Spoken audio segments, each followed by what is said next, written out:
So where are you from, and how did you grow up? So from Long Island. I was Yep. born in Seacliff, Long Island, which is a little Victorian kind of hippie town on the North Shore of Long Island.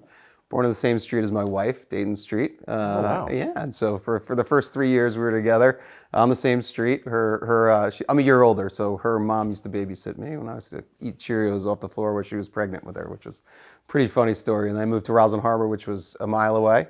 And then we went to nursery school together, ended up in the North Shore school districts. My mom was the art teacher at Glenwood Landing School, and went to North Shore High School. We were, prom dates senior year, and then dated for a bit in college, and then reunited after college some years later. But Long Island ended up. What set that in socioeconomic context? Is that like a really rich part of Long Island or middle class? No, we were middle class, very much middle class. My dad worked in the city.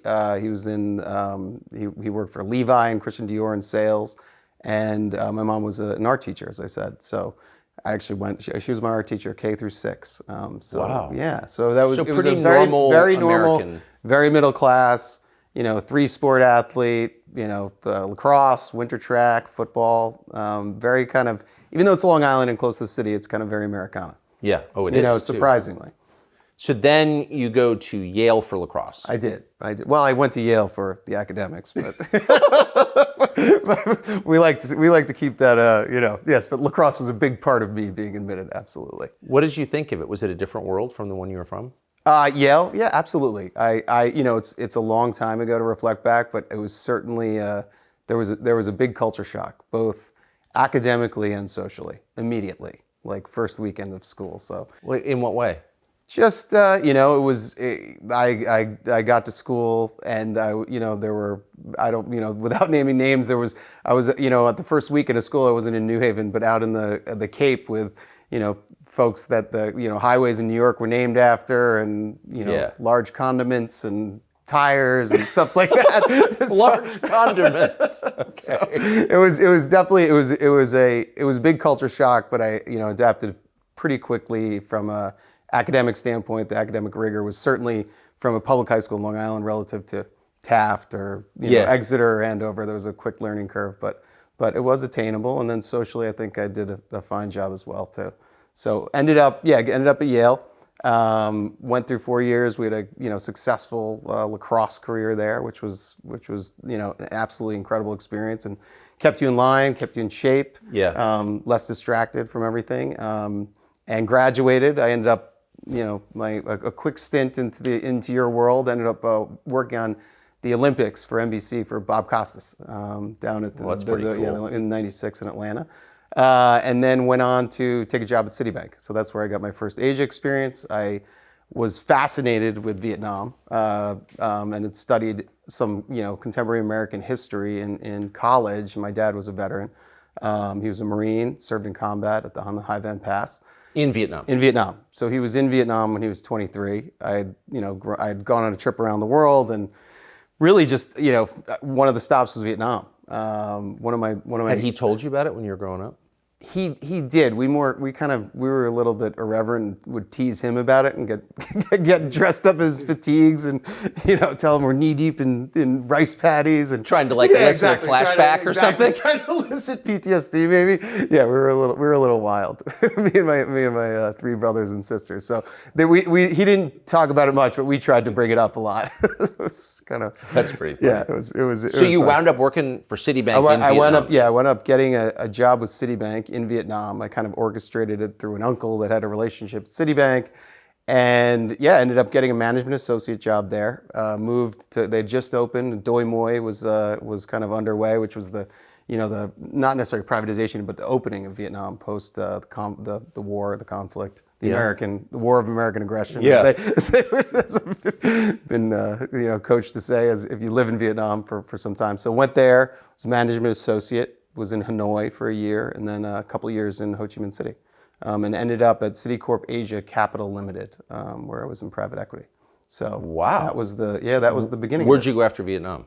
After Vietnam, there was a nonprofit that had come through to produce a film about Vietnam, which involved a bike ride on mountain bikes from Hanoi to Ho Chi Minh City. It was Long an way. 18-day ride, 1,200 miles. And we had a production team actually video it. They asked me at Citibank to sponsor it, so I wrote a letter to New York and said, "Can we sponsor this amazing event?" We've got 100, NVA disabled soldiers, and we've got 100 American veterans, primarily disabled, and we got on bicycles and hand cycles. I piloted a blind veteran that had been shot near Khe Sanh, and spent 18 days on a bike going over those memories. And then, actually, this is how I left Citibank. I got a call. So this is an amazing experience, yada yada. I'm sitting at my desk at Citibank in Ho Chi Minh City, or I forget what office I was in. Got a call and said, we had such a great time with you riding on the bike. Would you come back and produce, be a co-executive producer on this film? And you could get a job. One of the benefactors of the charity was a Goldman guy. One was at Equitable Financial at the time.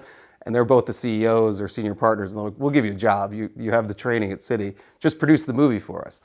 And so I went back, and we ended up, selling. I worked very closely with a great colleague down in Charlotte. We sold the film to NBC, title sponsor. We sold it to Reebok as a title sponsor. Got Dick Enberg to do the intro. Got Bruce Springsteen to donate a song. Wow. Yeah, Shut Out the Light, and it was a great success. We won the Emmy in '99. So amazing. Daytime Outstanding Program Achievement. So 1 for 1 television production. This is my So you're an second time. Emmy Award winner. I am, yeah. Amazing. So what'd you do after that? So after that, I ended up going. The one kind of principal at Equitable Financial had moved over to New England Financial. So he'd taken a new job as the chairman and CEO of New England Financial. I went into the special, strategic. It was a strategic management group, and did a little bit of. It was primarily almost like an in-house management consultant in finance, across the business. They put me on a lot of different special projects, and that was my job for the next couple of years, and then we were actually bought by MetLife. And so when New England Financial was bought by MetLife, I went down to New York very quickly in that acquisition. But my boss, who was the CEO and chairman, became the president of individual life at MetLife, a much bigger organization. So it wasn't as interesting an opportunity. So I went out and started a technology company with one of the consultants I'd worked with previously, one of the management consultants. I think it was at Arthur Andersen. And we started a tech company and sold that in 2004 to Coactive Marketing Group, which was a NASDAQ-listed company. And then from there, so that was kind of an exit while I was working very closely on the Carry for President campaign. So I was a volunteer. I was essentially raising capital, organized some different, surrogate tours and bus tours with some celebrities, stuff that's since backfired. But that campaign tag in 2004, it seemed to work. And basically was poised through kind of the success that I had in the fundraising, that I was going to go and take a job in the White House. So I thought I was, going to work in small business, or there was some other, there were all the larger kind of bundlers. I was a baby bundler. I think I was identified as in some in the New York Post at some point. But I ended up, looking at those jobs and looking at, what we'd have to do in security clearance and all that. Long story short, I'd sold, Satara was the name of the company I sold. And poised to do that, we thought we were going to win. And then, what was it, November 3rd, 2004, I basically hung a shingle and said I need a job because we lost. I remember that. Yeah. The part where you lost. So I was in Boston. I think I was crying. I was with my wife. I remember in the hotel, looking out at the acceptance stage, which there was a couple of people running, walking around the stage, and drunk. Yeah, exactly. People, unexploded fireworks, and so that was an unsuccessful run. But I spent a lot of time and put a big effort into it, and it was a great experience. We thought we were doing a great thing, and unfortunately, it's hard to beat an incumbent. So 2004 November, you're you're married, no job. Yep, we're without a job, and I team up with a partner, and we start Rosemont. We start Rosemont Capital, and Rosemont Capital starts really as in the private equity world, which in something called a fundless sponsor. So when you're out and in private equity early, you go out as a fundless sponsor, and what that means is you don't have a pool of capital to kind of draw on, but you look for an asset. You identify an asset you think is going to be a good, good private asset that you can either take public or sell to another strategic buyer. So that's always kind of like the infancy of a private equity firm. And a lot of fundless sponsors succeed. A lot of fundless sponsors fall by the wayside, and a lot of managers at fundless sponsors just give up. But if you have some early successes, you can end up establishing a firm, and we ended up establishing a multi-asset class boutique firm that was was fairly successful. Most of our success was in real estate. We ended up buying a real estate management company, and that was called Rosemont Real. We renamed it Rosemont Realty. It was called BGK or some acronym, and we ended up putting the Rosemont brand on that after, I would say, 5 years in business at Rosemont Capital. And that business was sold later in 2015. But at our peak, we probably had $3 billion of assets under management, which is kind of like your scorecard as a private equity manager. We'd done some great things. Was Hunter Biden an original partner at Rosemont? No. Hunter Biden, I met really, or I had met him before, but had like substantive conversations at a lunch. I met in 08, 09. So you were already... It was 5 years, established Absolutely. With the business by then. Yes, business was quite established. We had raised, we were in the, Rosemont Seneca Partners came along really at the time that we bought Rosemont Realty, so around 2010. I don't know the exact dates right now. It's a while ago. But Rosemont, we had an initial fundless sponsor deals, so 2 or 3, 4 deals that we did independently and worked those deals. Then we'd raised a fund, so we had a 2007 vintage fund, which is the year that you started. It's very clever. So we had a 2007 vintage co-investment fund, and then we actually raised, out of the financial crisis, we raised the TALF debt fund. So reinvesting in asset-backed securities, and then we had some other sub funds in technology, but ultimately like kind of the big successful piece of Rosemont ended up being Rosemont Realty, which was this acquisition of BGK. So it sounds like you've got a perfectly self-sustaining business, $3 billion under management. That's success, I think. Yeah, absolutely. No, it was. So how does Hunter Biden get involved, and why? So we had this lunch, and a mutual friend, or it wasn't even, I don't know how it was, but an attorney of Hunter's, another attorney, Hunter's an attorney as well, had introduced us, and we had a lunch, and we always, you're always looking for kind of an edge or an advantage as being a boutique, and certainly $3 billion was good, but as an AUM number, a scorecard, but in real estate, it's kind of a levered number, so totally. it's a little exactly exaggerated. Right. If you're Blackstone 4 and you have $3 billion, you have $3 billion of dry powder. If you have a small private equity fund with $3 billion under management, a lot of it's real estate. It's actually not the actual number you have in dry powder. So nuance, but it's very liquid. Exactly, it's very liquid, and you don't have the buying power. So you're always looking for an edge. You're always looking to expand.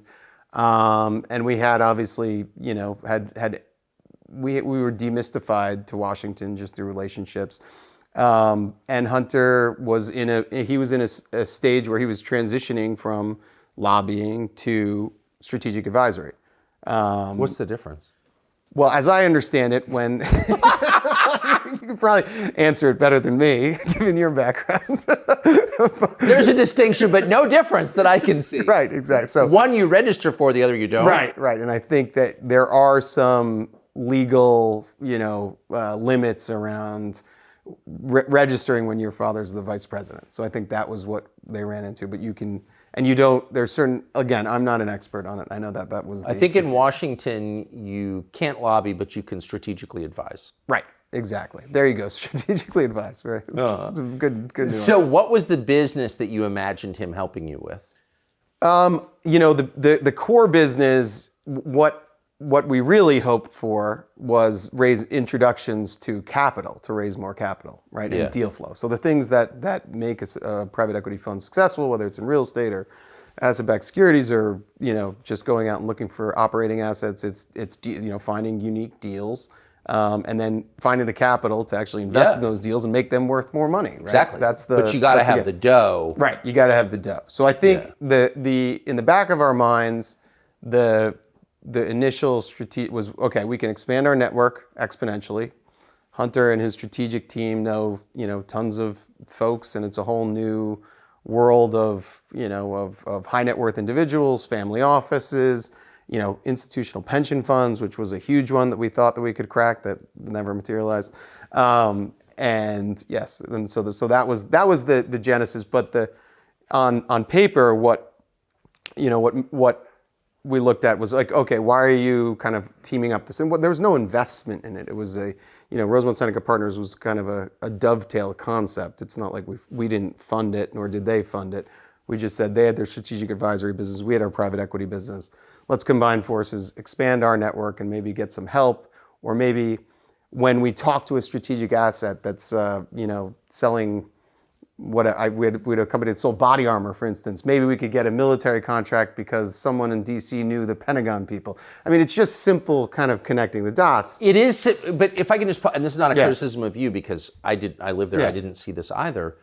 But if you're looking for money, Washington logically would be the last place you would go. Right. I mean, you go to New York or maybe Los Angeles or maybe Dubai or Milan or places where people do business. Washington's not about business, it's about governance. Right. It's kind of weird, isn't it? And maybe a sign of deeper corruption that Washington is like the place you go to raise money. Yeah, I think, where we were in this, in kind of the, in the world of private equity. We're a very small private equity fund at the end of the day. So the network that you're going to is more family office, high net worth individuals, and then maybe you get a breakthrough with a pension fund. So I think the fundraising elements of linking up with Seneca Partners was really that, but we took advantage of all the kind of strategic advisory work and the network that they had to promote to the assets, to promote to the other, to people that we're raising money from. Say, oh, listen, we have a DC office. We know how to operate. But this is going to give us can I just advantage. ask, this is not related to you. Yeah. You were not able to get pension money, right? No. But do you believe, having operated in this world, pension funds are some of the biggest investors in Absolutely. the world? They are the institutional investors. Exactly. Yeah. Do you think that political leverage allows people to get investments from pension funds? I mean, clearly it does. In the world? In the world, yes. Absolutely. Unfortunately, we were not able. But you weren't able to. But like the idea that a pension fund would make an investment decision based on political calculations is like the definition of corruption, isn't it?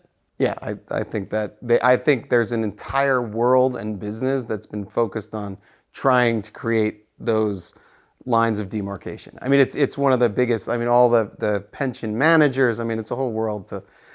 It's a bigger discussion, but yes, obviously that would be the ultimate form of corruption. So just to sum up what I think we're hearing so far is that you're on a pretty conventional business track. Correct. You're working for a big bank at first, and then you decide to move into this burgeoning private equity world, which really was exploding at the time. And then at some point, having gotten the business off the ground and it's succeeding, you look to Washington for opportunities there. Right. And you run into Hunter Biden or set up with Hunter Biden. Right, I'm set up with Hunter Biden, and again, at that time, it seemed like it was hindsight's 2020, but it seemed like an opportunity to just broaden our network, broaden our competitive advantage on the deal side by having this access or regulatory understanding of DC is how we properly say it, and maybe expanding our and getting lucky with a pension fund introduction or another, large maybe there's a political donor that's a $1 billion family office on the West Coast that Hunter has a relationship with. So I thought that was enough reason to kind of not invest in a new company, but just, flirt with a joint venture at the end of the day. So, and you're in your early 30s at this point. Yeah, you're trying to make your way. You wind up, though, with this deal most famously with Burisma. Burisma, yes. How did that come about? So the Burisma deal came about initially, the CEO, Zolszewski, and Vadim, I'm going to abuse the name. I have it here. I've got it right here. Why don't you say it first, and then it'll... I can't, I got to put my glasses on.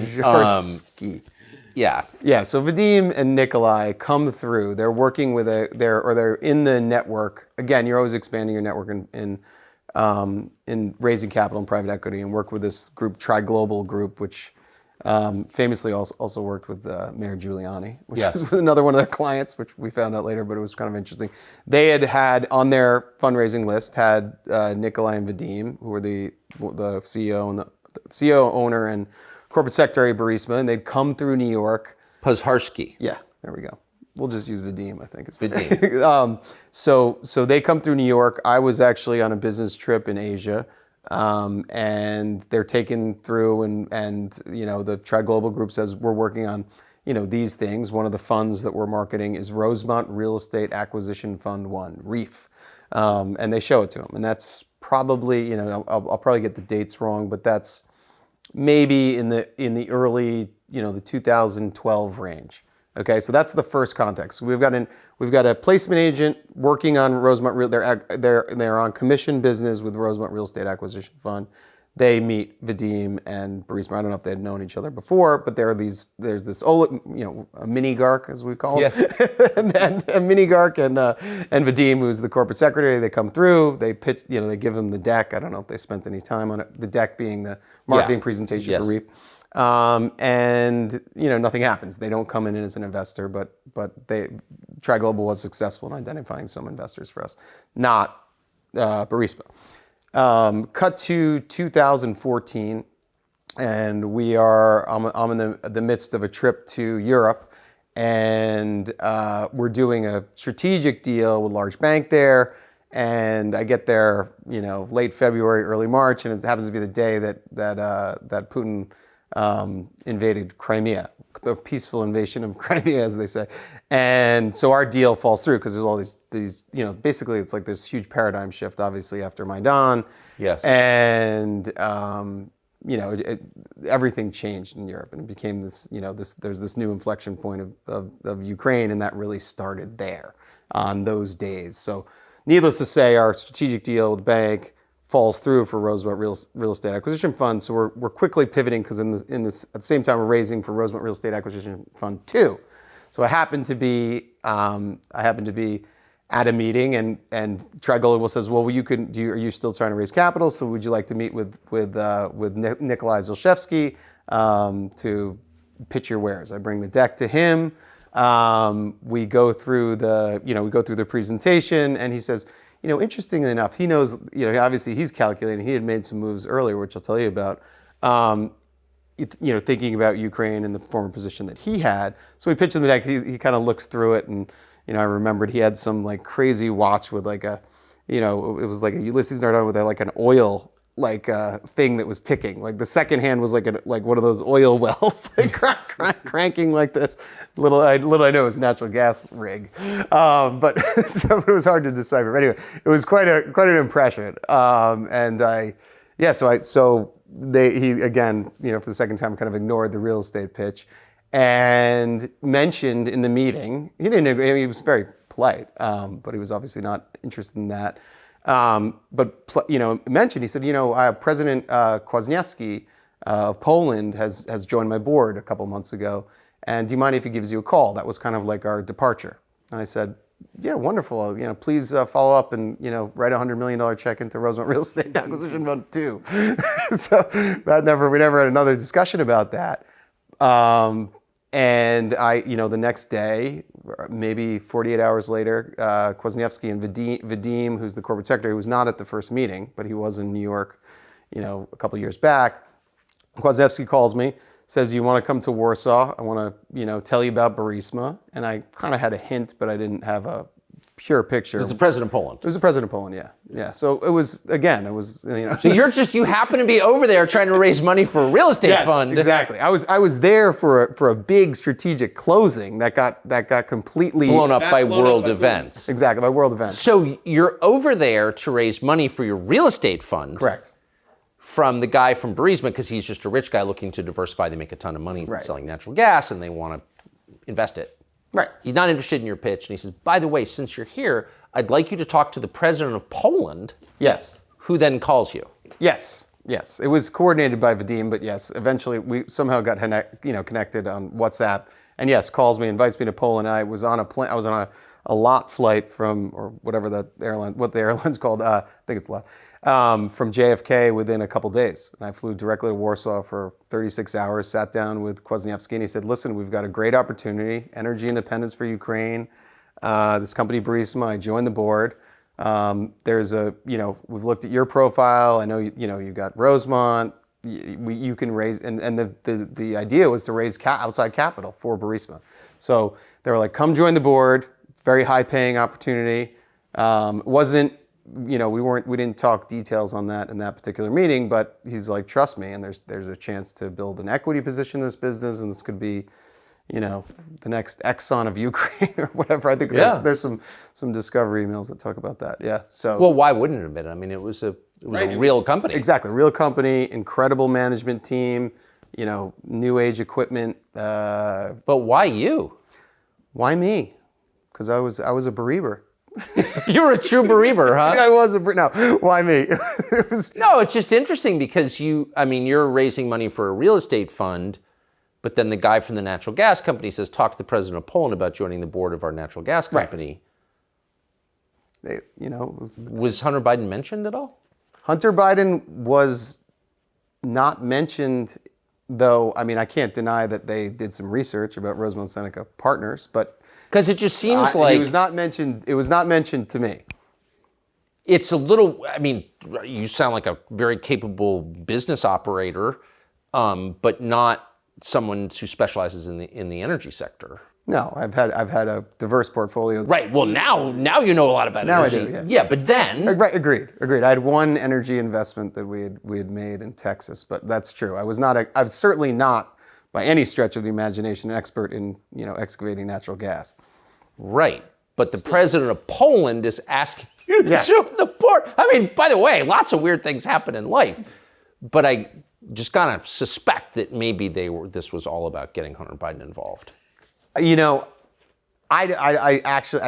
think that they saw an opportunity to raise capital. I think that they thought that I was close enough to political powers that I don't think that was their initial intention, to be completely honest. I don't think they were like, I was a mark that they identified and then found Hunter. I think it was a little bit more natural than that. And at the end of the day, similar to kind of what happened in my fate, that, be careful what you wish for. Yeah. So how did he get involved? It was as you go on with the progression of the story. So he's obviously a partner, and we're always looking to incent each other and include each other in each of our opportunities. And what happened was I came back, I joined the board, or I started the process of joining the board. I did join the board. I think I was on the board in March of that year of 2014. Was probably my first month there. And then I came back, and Hunter was of counsel. And so what I did is I brought him on board, as counsel to legally represent the company and help them, and basically have a firm in DC that would look out for their best interests, or kind of their any kind of geopolitical. I'm sorry. I'm calling bullshit on just this one thing, okay? So this is a city filled with law firms. Yes. Where every... Yeah, but Hunter was my partner. I know.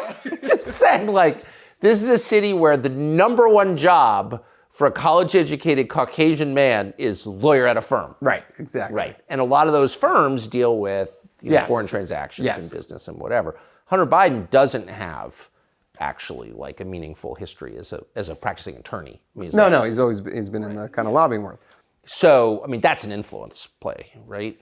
There. Yeah, I think the firm that he's with counsel was prominent and had a large business in lobbying. So I think it made sense, and it was also incenting a business partner of ours, and it was a business partner of mine. I think it was it made all the logic in the world, and I think if it stayed like that, it would have been a little history would have been very different. History would have been. So how did he wind up on the board of Burisma? So what happened was we quickly developed. There was a team from Burisma that came into DC, did some meetings.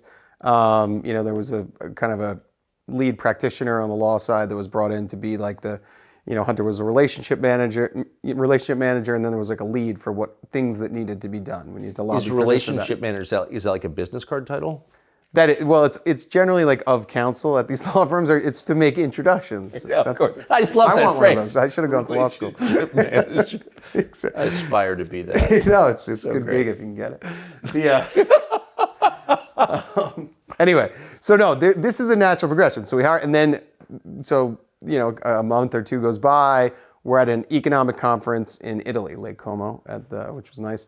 Beautiful hotel. Or if I can say, as your friend Vadim calls it in a letter I want to ask about in a minute that we got, it was May of 2014. Following our talks during the visit to the Como Lake. Yes, the Como Lake. Exactly. Lake Como. Absolutely. It was gorgeous weather, and it was May of 2014. And so, that trip at DC, Vadim had been on that trip. I forget if there's other executives there, meeting at the law firm in the conference center or large conference room, and got a lot done, and it seemed to be off to a good start. They visited us, Vadim and Nikolai visited us at the Villa d'Este at this economic conference.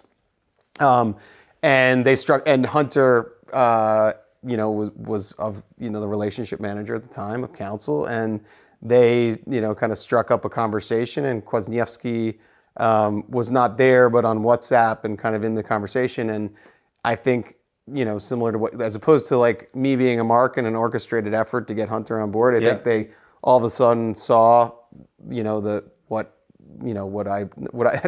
relationship that I brought by doing this, and thought, wait, we can go a step further. We got the president of Poland. We've got this, a couple of finance guys on the board. We've got a couple of Ukrainians and Cypriots for regulatory reasons in those, in those domiciles. And we can get the son of the vice president on the board. And, they saw that opportunity, and they made the offer. And I think at the meeting in Lake Como. At the meeting in Lake, yes. So that's fast. I was not at that meeting, but it was a meeting that was done in a sidebar and the idea came back, and I think a month later it was. So what's so interesting? So here's this letter that I referred to at the Como Lake. And it's May 12th, 2014, 8:29 a.m. And this is from Vadim Pozharsky to you and Hunter. And he goes on, and it's kind of complicated about what he's talking about, corruption in Ukraine. But he gets here. He says, "We urgently need your advice on how you could use your influence to convey a message, signal, etc., to stop what we consider to be politically motivated actions, etc." And that's from Vadim. So they figured it out right away. Absolutely, yes. The term signal in every other kind of market or theater or whatever you want to describe, it's like a pretty, it's a well-used term. So signal, like the U.S. doesn't use it, but it's a very common term to send signals between government and business, because government can always shut you down. It's almost like the shakedown kind of, I've tried to equate it to something, but you always want to be sending positive signals from that regulatory body, i.e. the government, to the business that you're not going to be shut down. Right. And so I think they're using in common term to them and sending back here to us and say, I hope we're protected, kind of thing. That's the term signal. Well, you just flat out says it. Exactly. We urgently need your advice on how you can use your influence. Right. So, and that's all kind of, again, just for context, it's pretty conventional. Yeah. I mean, I think that's what lobbying firms are for. Yes. But then comes the question of General Shokan, the prosecutor. Right. Tell us, that seems to me, that's when it gets heavy. Right. Okay. So what was that?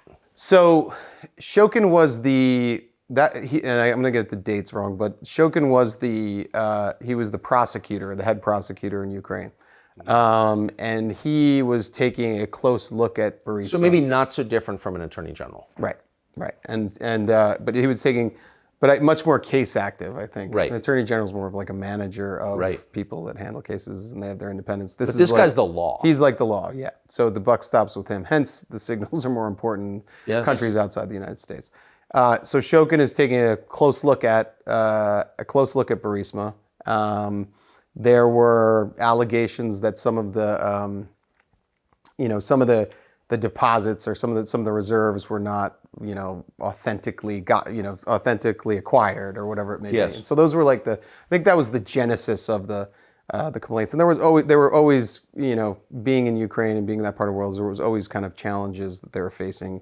You know, they're from not being able to get a visa to money being tied up in London, and this was just another, you know, in a series of issues that law firms and strategic advisory firms were hired for to, you know, to handle these kind of things, right? Yeah. So the Shokin case was, he was taking a look at Burisma, and there was a big push by European leaders, the Atlantic Council, et cetera, to fire Shokin because he was corrupt. Like it's hard to kind of decipher who's, you know, it's all. Can I just ask you, corrupt. just sidebar, like why would the Atlantic Council be getting involved in Shokin here? I mean, that's I mean, I think I don't know on the Shokin piece. I mean, again, this is the lead prosecutor in Ukraine, right? So if Ukraine is actually a country with sovereignty and not just a colony of, say, the neocons in the United States, like why wouldn't they just let Ukraine deal with their own? Like why would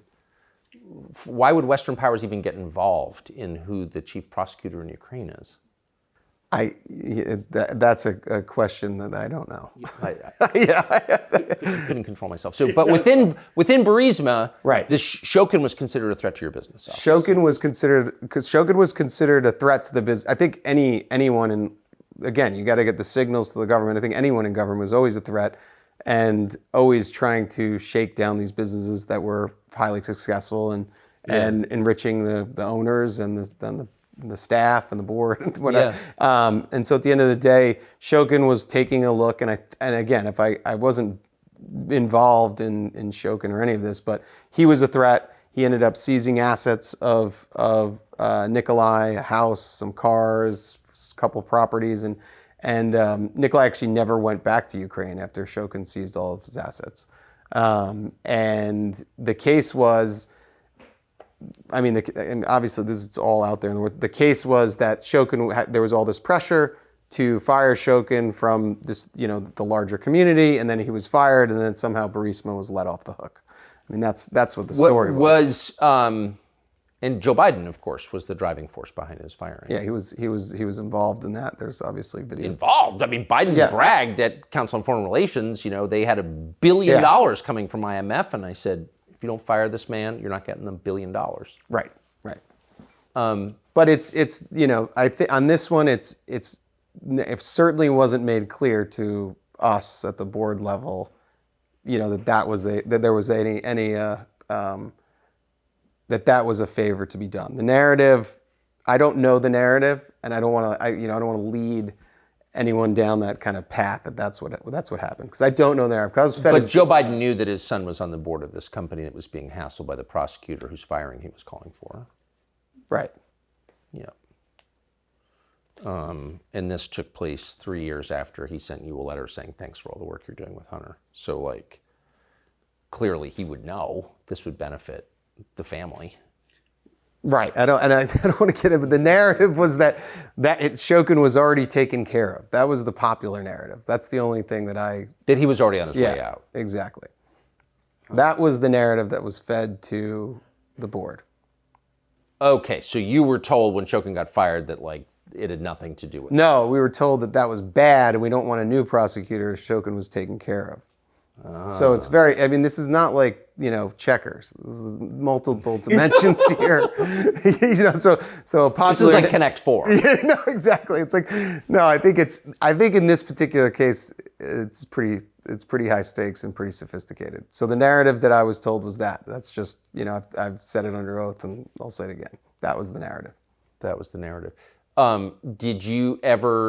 Were you aware, do you have knowledge that Hunter spoke to his dad about Burisma?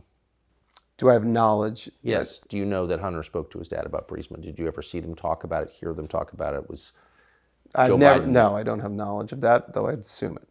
You would assume it. Right. I would assume it in a general sense of travel and that kind of thing. But on, you know, like I've told a lot of people in the past, there was not business content conversations. It was the idea of signals and influence. The prize is enough in speaking or hearing or knowing that you have that proximity to power.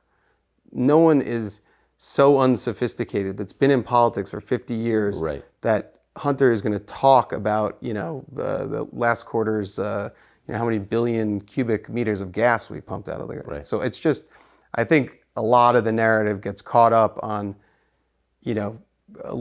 over speculation of these conspiracy theories that are just not true. I think That's not the way it actually It just works. doesn't work like that. So it's enough to be sitting at a meal at Lake Como with your new Ukrainian friends, and wow, your dad happens to call. Let's put him on speaker. That would be that's. I think that's enough. That's the second most powerful man in the world. It's just how the world works. So there's been a lot of effort on the part of Republicans to prove money transfers from Hunter to Joe. Right. And then there's the other brother, Jimmy, who I'm going to ask about in a minute.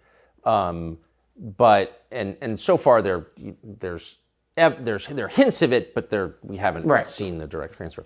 But did you ever wonder when you were in the Biden orbit, like, how do they live so well?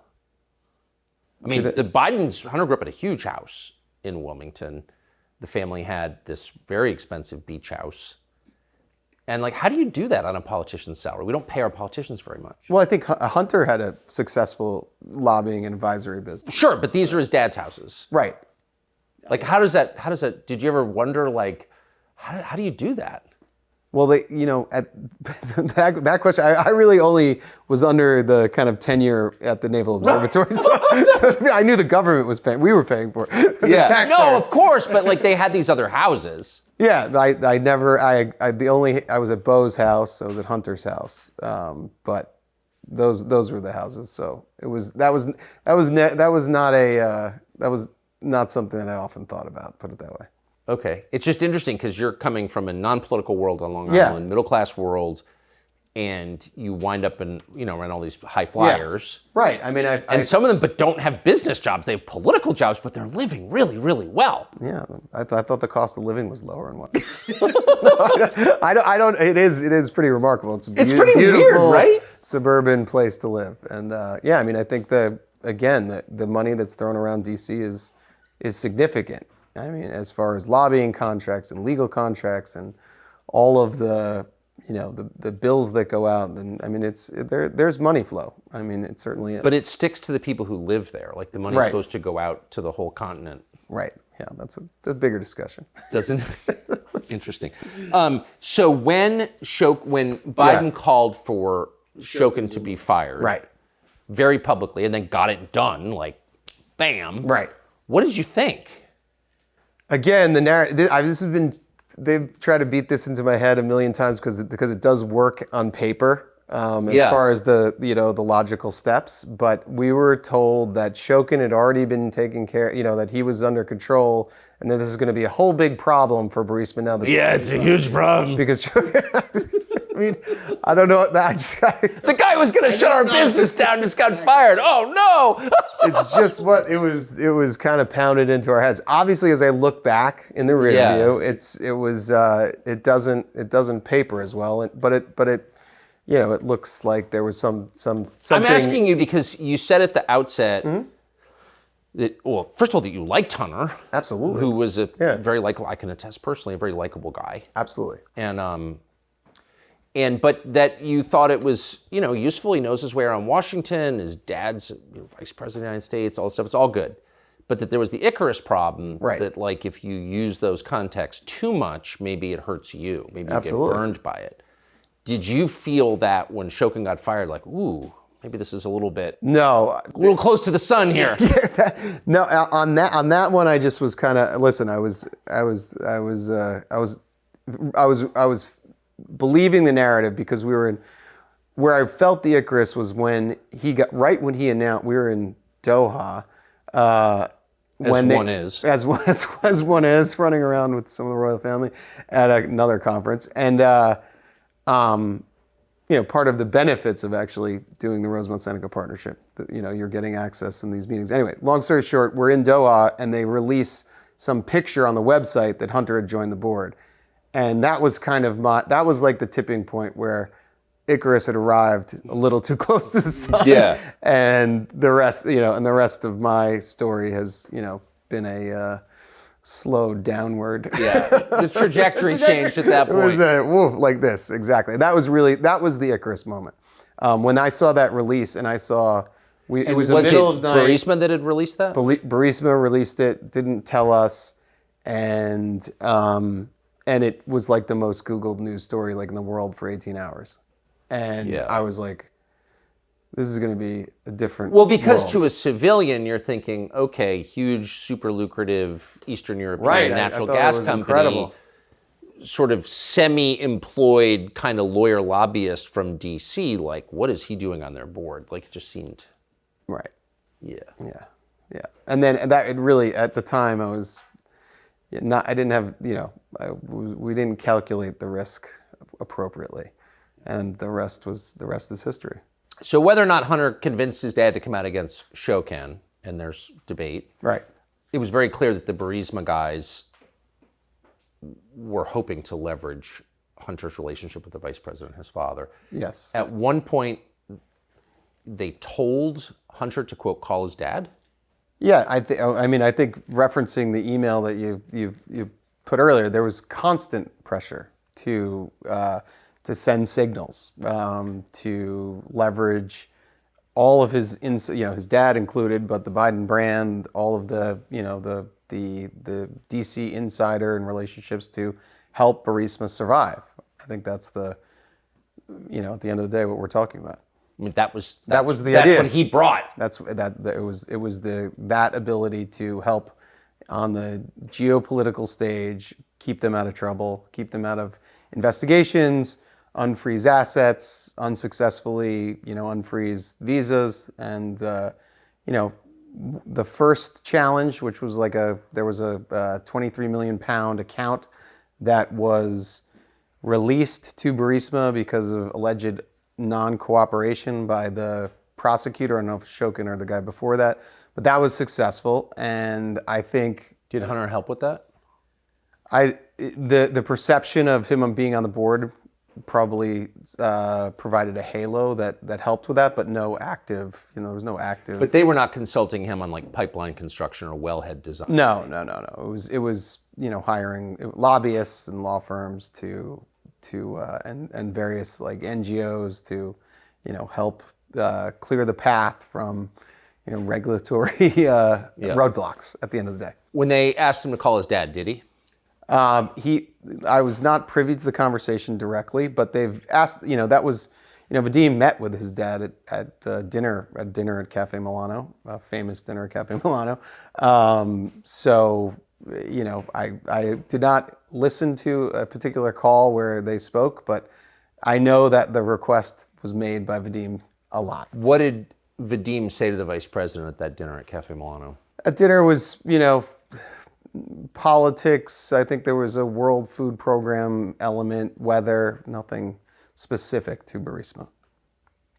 But the idea was by having that relationship and by saying, I met with the vice president in Washington, that gives him SWAT. Yeah, I think at the end of that's the, the prize, or the, being able to have, whether it's on, speakerphone or in person, to have, that person in direct contact, whether you're talking about, weather or, politics or what have you, that's the important part. I don't think, there's no relevance in asking, the vice president about, the gas, revenues or anything. It's like that. It was never, it's enough. And the prize is that contact and that access to power. What was the payment like from Burisma? What did Hunter get? I mean, he famously made $83,000 a month. It was 80. Yeah, it was taken into a company. It was 283. The contracts were around board seats, and then the kind of scope of work was him on the governance side, as we've talked about. And I was in, first to raise capital, but then after the Doha, Google situation where they announced him on the board, raising outside capital was out. So it became international expansion. So the payment was $2 million a year to one of our LLCs. There were other business activities that happened in that. We had to pay some of the Cap Intro guys that introduced us initially through the Rosemont Realty. So he, the payments were, and I think it's incredibly well documented. Initially, it was about $700,000 a year. It built to about $1 million, and then it was, I think, less for the rest of his tenure.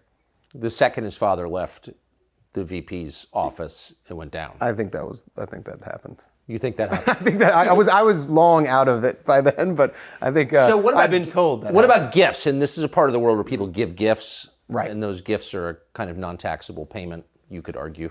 You could argue. You could argue. Were there gifts? There were some birthday gifts. A watch. A watch. Just Timex kind of watch, or no? What was the watch? I believe it was a Hubolt. A Hubolt. I'm not actually sure. I shouldn't even say that, but I don't know. But I know there's a birthday gift. I've also been refreshed in my memory through the series of documents that have been put in front of me. Yeah, through your testimony to the Congress. It might have been. Yeah. Exactly.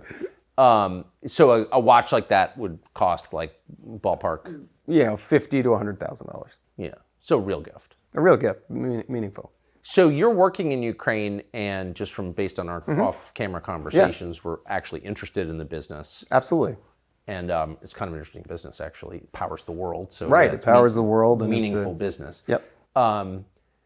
In your time in Ukraine, did you notice a lot of Americans running around from Washington, exerting influence over there? There was, I think obviously it's an important part of the world. I think for different factions of, different opposing East-West types of views. So yes, there were a lot of Americans lobbying, USAID, State Department officials. There were a lot of Americans kind of working. Because the picture you paint it doesn't sound like a sovereign country. It really does seem like a protectorate or something. Yeah, I wouldn't. And the protectorate might be an overstep, but yes, there is a lot of interest in Ukraine and who controls Ukraine, and that's it's a geopolitical conversation. Did you ever see Toria Nuland there? I never saw her in person, but she was definitely. I think that was in her scope, in her theater. Did she have a lot of influence in Ukraine? She did. Yeah, she did. She was. It was constantly trying to curry favor with her. She was one that you wanted on your good side, as I remember. I don't remember the specifics, whether it was, there were some issues with one of the ambassadors mentioned Burisma as corrupt at some point, and that was a big thing, and there was like a big effort to try and redact that. I think there was some lobbying done to her or with her, but did it get done? No, obviously Burisma. I think Nikolai, who came to New York and ate at Cat's Deli back in 2012, looking at the real estate pitch, ended up in Cyprus. I think he's still there. So no, nothing ever worked with that. Though I do believe that at the end of the day, Burisma wouldn't have stayed in business so long, if Hunter was not on the board. So they got their money back. I think they got some years. Why did you leave? I left in something completely unrelated. Because you got in trouble with another company. Correct. Exactly. And so you got off the board, but Hunter stayed on. Hunter stayed on, yeah. How long did you remain in business with him? After we had the issue with that other company, I was no longer in business. With him? With him. I was friendly. We were retained a friendship for a couple of years, and then there was it's complicated and can't talk about it because it's an ongoing case. But there was a reversal of a conviction, and then there was subsequently that the reversal of conviction was re-reversed, and after the re-reversal, we kind of never spoke again. For legal reasons, or was there enmity between? It was just no, absolutely no. There's again, looking back at the body of work, it was, a very big strategic mistake for me to, be involved with him. And some of it was my fault because, quite frankly, I was pitching Burisma Roosevelt Realty, and that ended up, that the genesis, that was me. But obviously, the trajectory of my life would have been far different and arguably far better if I'd never met him. And you didn't make that much money from Burisma? No, I think it was, relative to the world, yes, it was a lot of money. Relative to my middle-class upbringing, it was a ton of money, but it wasn't life-changing money, and it was quickly exhausted on legal bills. Yeah. So how have you, what's interesting in this conversation is you're very sympathetic to Hunter Biden, the person, like you like him. You still say you like him. Absolutely. You His work children, I mean, I've been to their lacrosse games. It's a good family, and they, they've got a great relationship, father and son, speak every day. I witnessed that for 10 years. So, and you're not, I mean, you work for John Kerry for president, so you're obviously not a partisan. I was a volunteer. But. Yeah, but you're not a partisan actor. I think it's fair to say you're not grinding political axe. Absolutely not. Here. How have you been treated by, well, you obviously are a Democrat or were a Democrat most of your life anyway. Well, I was never registered Democrat. I was registered independent, but just for the record. But I have been treated by, the treatment seems to be, the treatment of just getting out ahead of this and speaking the truth and just retelling my story, that a lot of people seem to be interested. A lot of the negativity seems to come anonymously.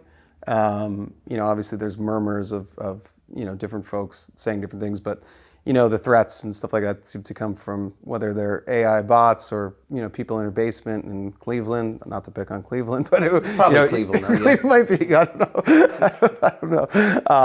I don't. I can't kind of pinpoint it, but it is definitely a bit of a scary time. The reaction to what you've said in public, to what you said to the committee on the Hill, and doubtless to what you've been telling us in this interview, is that there's no corruption here at all. This is totally normal. Joe Biden had no role whatsoever in his son's business or knowledge of it. But that seems false. Yeah, I think that. Yeah, I think that's categorically false. I think that he was aware of Hunter's business. He met with Hunter's business partners. You found a letter that illustrates that he knew me. And he's thanking you. He's thanking you for his efforts. So I think that was, I think for your efforts. Yeah. Yeah, I think that that's not factually right. But in the same breath, there's no, I don't think Joe Biden's looked at a balance sheet or a cap table or what have you, or any financial document, probably ever. Yeah. So there done pretty well for not looking at. Well, that's. Yeah. So who's Jimmy Biden, his brother?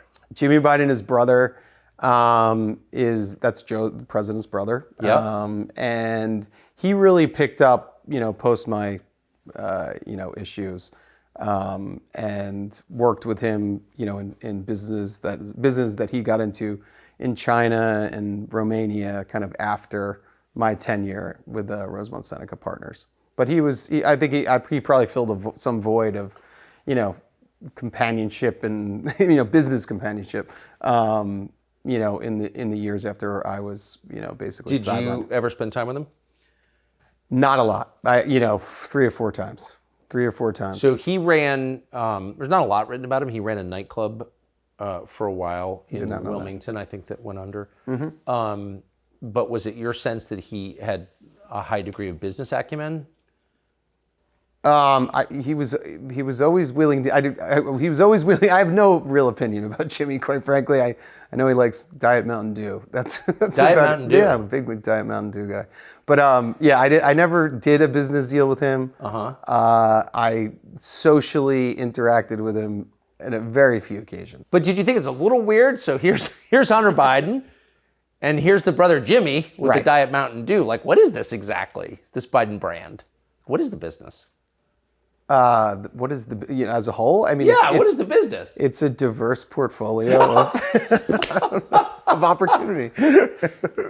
It's a diverse portfolio of opportunity. Yes. Hunter and Jimmy. Well, obviously, you've seen again, I keep referring to the rearview mirror. I mean, the portfolio has, exhausted, and Hunter's on to better things. So he's an artist. He is an artist, yes.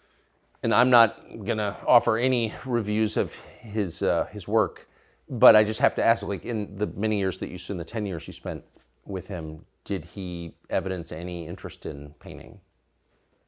Not particularly. But he was very, he was a very well-read student of history. So he was far more interested in, I wouldn't say artistic ventures, but certainly not painting. That was a surprise. It was a surprise. Yeah, it was a surprise. What is that? I mean, I think that after looking at the portfolio of our experiences, Yes. I might do the same thing. You might do Because, I mean, it's just, I mean, that's a long haul For sure. covered with tragedy and, Yes. addiction. And then going through all that, I think you just have to have a reset. That makes sense to me. Getting $500,000 for your paintings like 6 months after you start painting seems a little weird. No? I mean, I'm not I mean, I do have smart artists in my family. I wish my grandfather got that, but yeah, no, that's. Do you good for him. think I mean, your life has also taken, ups and downs and Right. twists and turns you didn't expect. If you decided, like in 6 months, to start painting, do you think that you could get $500,000 a painting? I don't. It depends on how the show goes. Do you think that's one of the opportunities open to you in your diverse portfolio? That's really why I'm here. To pitch your paintings. Exactly. So I'm starting. A lot since the laptop came out. What'd you think of that, by the way? The laptop? Yeah. Were you shocked by that? That was not great. Yeah, that was obviously I'm. Oh, not great. That's in the not great category. This is not great. Great. Yeah, that was a real bummer, I guess. Yeah. In the not great category. What did I think about it? I mean, it was an absolute shock that's perpetuated this, kind of nightmare that I've been living for the last. Did he call 8 you years. when that came out? No. Yeah. No, he did not. Ooh. No. Because you're obviously on it. Yeah, no, extensively. Yeah. Yes, not visually, but. Right. Right. Not a single naked picture of you on that laptop. There's not. Thank Yeah, all over it, and it's just led to just incessant and never-ending media fodder that brings me back in. And Last question. A lot has been written about his drug and alcohol problems, and the laptop is a visual record of those. right. How did they affect your relationship with him? Well, it was he was for the initial part of our the tenure of our relationship and business partnership. It was he was sober, so there was no that wasn't a part of our it wasn't part of our relationship. And then I think there's some tragedy that fell upon him with his brother, and coming from an early past of tragedy. Things got hard mentally, and he slipped back in, and obviously that created some chaos, but that was created less effective kind of business decisions. Now, Burisma was already started, so that moment, that tipping point, had already happened at the end of the day, where the downhill spiral started, and I think a lot of those pressures of the media also contributed to it. But you're tethered to this guy in business, right? And then he Yes. starts to fall apart. Right, and it was not. Yes, it was not he made a lot of efforts to repair and go to rehab and get better. And then I again through another business that we're involved in was kind of taken out, and then so I didn't go through the actual kind of full downward spiral and then rebirth. Only You said from you afar. were taken out. Do you think you were taken out? No, I can't comment on that. It's an ongoing case. So. Probably not out of the realm of possibility, one suspects. Devon Archer, thank you for spending all this time. Thank you so much. Appreciate it. Really appreciate it. You'll hear people say the news is full of lies.